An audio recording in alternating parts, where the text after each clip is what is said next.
National Herald కేసులో సోనియా గాంధీ రాహుల్ గాంధీలను లక్ష్యంగా చేసుకుని ఈడీ తప్పుడు కేసులు పెట్టిందని ఆరోపిస్తూ ఏఐసీసీ బీజేపీ కార్యాలయాల ముట్టడికి పిలుపునిచ్చింది. అదేవిధంగా మహాత్మా గాంధీ జాతీయ గ్రామీణ ఉపాధి హామీ పథకం పేరు మార్పును వ్యతిరేకిస్తూ కాంగ్రెస్ శ్రేణులు నిరసన వ్యక్తం చేస్తున్నాయి. ఈ నేపథ్యంలో గాంధీ భవన్ వద్ద పోలీసులను భారీగా మోహరించారు. బీజేపీ కార్యాలయాల వైపు దూసుకు వెళ్లేందుకు సిద్ధమైన కాంగ్రెస్ నాయకులను అడ్డుకునేందుకు బారికేడ్లు ఏర్పాటు చేశారు.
నేషనల్ హెరాల్డ్ కేసులో సోనియా గాంధీ రాహుల్ గాంధీలను లక్ష్యంగా చేసుకుని ఈడీ తప్పుడు కేసులు పెట్టిందని ఆరోపిస్తూ ఏఐసీసీ బీజేపీ కార్యాలయాల ముట్టడికి పిలుపునిచ్చింది.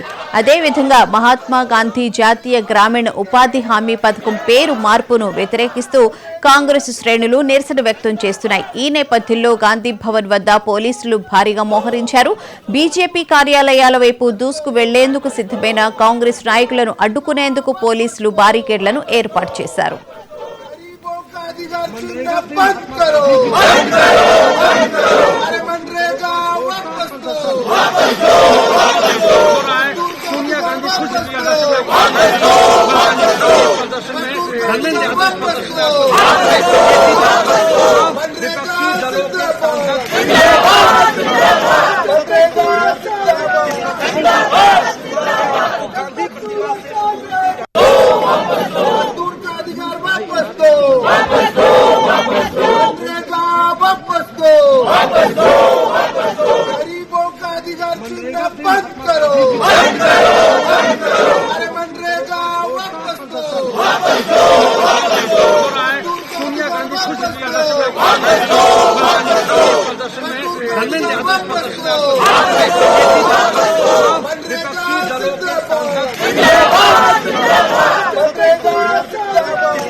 నేషనల్ హెరాల్డ్ కేసులో సోనియా గాంధీ రాహుల్ గాంధీలను లక్ష్యంగా చేసుకుని ఈడీ తప్పుడు కేసులు పెట్టిందని ఆరోపిస్తూ ఏఐసీసీ బీజేపీ కార్యాలయాల ముట్టడికి పిలుపునిచ్చింది. అదేవిధంగా మహాత్మా గాంధీ జాతీయ గ్రామీణ ఉపాధి హామీ పథకం పేరు మార్పును వ్యతిరేకిస్తూ కాంగ్రెస్ శ్రేణులు నిరసన వ్యక్తం చేస్తున్నాయి. ఈ నేపథ్యంలో గాంధీ భవన్ వద్ద పోలీసులను భారీగా మోహరించారు. బీజేపీ కార్యాలయాల వైపు దూసుకు వెళ్లేందుకు సిద్ధమైన కాంగ్రెస్ నాయకులను అడ్డుకునేందుకు పోలీసులు బారికేడ్లు ఏర్పాటు చేశారు.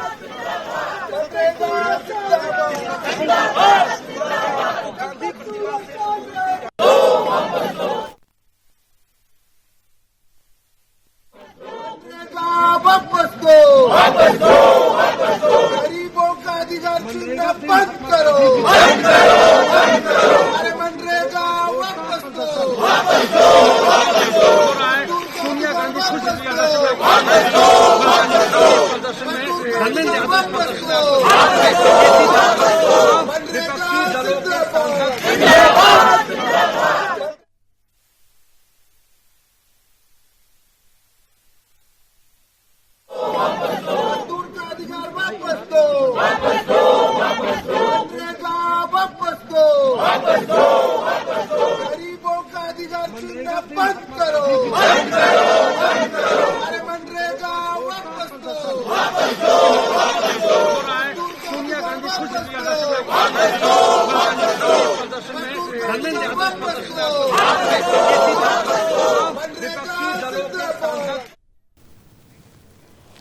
నేషనల్ హెరాల్డ్ కేసుకు సంబంధించి సోనియా గాంధీ అలాగే రాహుల్ గాంధీలను లక్ష్యంగా చేసుకుని ఈడీ తప్పుడు కేసులు పెట్టిందని ఆరోపిస్తూ ఈ రోజు ఏఐసీసీ బీజేపీ కార్యాలయాల ముట్టడికైతే పిలుపునిచ్చింది.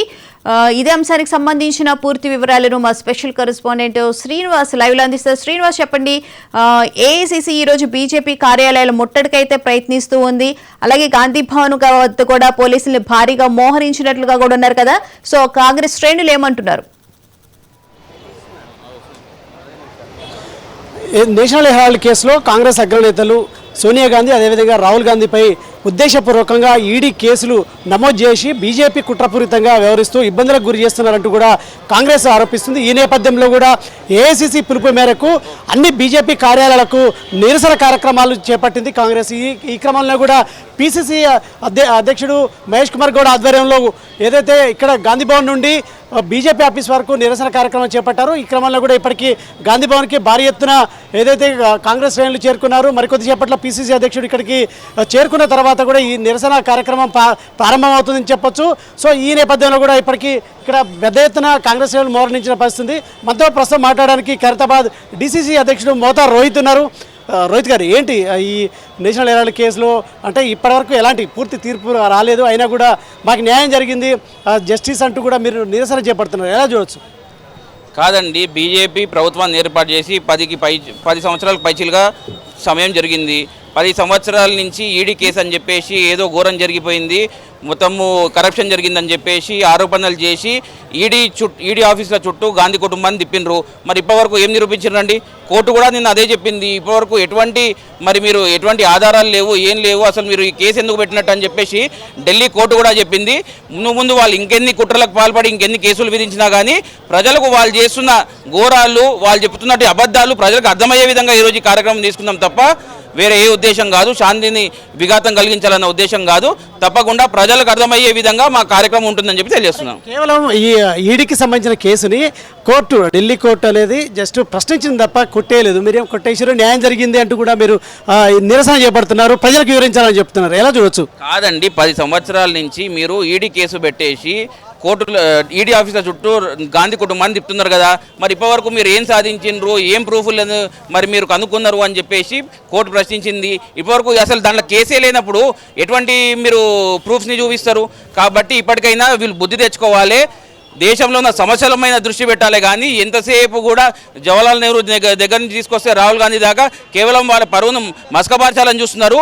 దేశ ప్రజలకు తెలుసు, ఈ దేశం కోసం స్వాతంత్రం కోసం పోరాడినటువంటి కుటుంబం గాంధీ కుటుంబము, స్వర్గీయ జవహర్లాల్ నెహ్రూ గారు, ఆ తర్వాత దేశాన్ని యునైటెడ్గా ఉంచాలని చెప్పేసి ఇందిరాగాంధీ గారు, రాజీవ్ గాంధీ గారు కూడా దేశం కోసం ప్రాణం త్యాగం చేసినారు. ఇప్పుడు రాహుల్ గాంధీ గారు కూడా దేశంలోని అన్యాయాల మీద పోరాటం చేస్తున్నారు. వారు తలొంచుతలేరు కాబట్టి ఇటువంటి ఫేక్ కేసులు పెట్టి వారిని ఇబ్బంది పెట్టాలని చూస్తున్నారు. ఇటువంటి చిల్లర కేసులకి ఇబ్బంది పడే నాయకుడు రాహుల్ గాంధీ గారు కాదు. తప్పకుండా ఈ దేశంలో ఉన్న సమస్య మీద ఖచ్చితంగా రాహుల్ గాంధీ గారి పోరాటం కొనసాగుతుంది. ఒకటి చెప్పండి, ఇప్పుడు ఏదైతే మొత్తంగా ఏదైతే ఈ ఈడీ కేసులు ఉద్దేశపూర్వకంగానే కాంగ్రెస్ పై కూడా బనాయించి ఇబ్బందులకు గురి చేస్తున్నారంటూ కూడా ఇప్పటికే కాంగ్రెస్ ఆరోపిస్తుంది. ఈ నేపథ్యంలో కూడా ఈ భారీ ఎత్తున కూడా ఇప్పటికే చేరుకున్నటువంటి కాంగ్రెస్ శ్రేణులు మరి కొద్దిసేపట్లో డీసీసీ అంటే పీసీసీ అధ్యక్షుడు మహేష్ కుమార్ గౌడ్ రాగానే ఇక్కడి నుంచి బయలుదేరి బీజేపీ కార్యాలయం వరకు కూడా నిరసన చేసుకుంటారు. మనతో పాటు కాంగ్రెస్ నేత సత్యం శ్రీరంగం ఉన్నారు. చెప్పండి అన్న, ఏంటి ఈ నిరసన, ఏంటి ఈ కార్యక్రమాలు, దేనికి? నిజంగా మీకు న్యాయం జరిగింది అనుకుంటే మీరు హ్యాపీగా ఉండొచ్చు, కానీ బీజేపీ కార్యాలయం ముట్టడి ఎందుకు? అంటే బీజేపీ చేసే ద్రోహాలు ప్రజలకి తెలవాలి.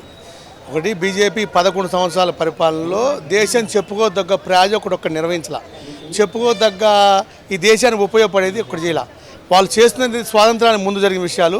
స్వాతంత్రం తర్వాత జవహర్లాల్ నెహ్రూ గారి వ్యక్తిగత దూషణ, జవహర్లాల్ నెహ్రూ గారి మీద వాళ్ళు ఆయన ఇమేజ్ డామేజ్ చేస్తున్నారు తప్ప ఎక్కడ ప్రజలకు ఉపయోగపడే పని చేయట్లా. ఈరోజు డాలరు 60 రూపాయలు 90 రూపాయలు అయింది. ఇప్పుడు పనికి ఆహార పథకాన్ని, అద్భుతమైన పథకాన్ని యూపీఏ ప్రభుత్వంలో సోనియా గాంధీ గారి సారథ్యంలో అద్భుతంగా చేసిన పథకాన్ని అసలు అన్యాయంగా పేరు మార్చాల్సిన అవసరం ఏముంది? రామ్జీ రామ్ ఏంది నాకు అర్థం కాదు, జీ రామ్జీ అంట ఏంది అసలు? ఇది ఎంత దారుణం. మేము ఒకటే చెప్తున్నాం, అద్భుతమైన పథకం అది. పనికి ఆహార పథకం పేరు మార్చడము, నేషనల్ హెరాల్డ్ కేసు, అసలు అక్కడ అవినీతి జరగలేదు, దాని మీద ఈడీ దాడేంది, ఈడేసేంది, అసలు పిచ్చి మాటలు పిచ్చి ఆలోచన. ప్రజలకు ఏం వివరించాలనుకుంటున్నారు? ఈ ర్యాలీలు దేశవ్యాప్తంగా చేపడుతున్నారు, బీజేపీ ఆఫీసులు ముట్టడి చేపడుతున్నారు, ఒక పార్టీ కార్యాలయాన్ని ముట్టడించడం ఎంతవరకు కరెక్ట్ అంటారు? ఇప్పుడు బీజేపీ తీసుకున్న నిర్ణయాలని తెలవాలి, ప్రజల దృష్టికి రావాలి.